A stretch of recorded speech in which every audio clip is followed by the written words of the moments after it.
kewajiban saya sebagai Wali Kota Sabang, sebagai Wakil Wali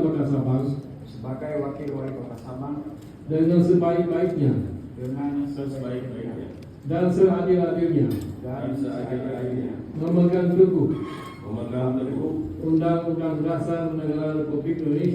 Undang-Undang Dasar Negara Republik Indonesia tahun 1945 dan menjalankan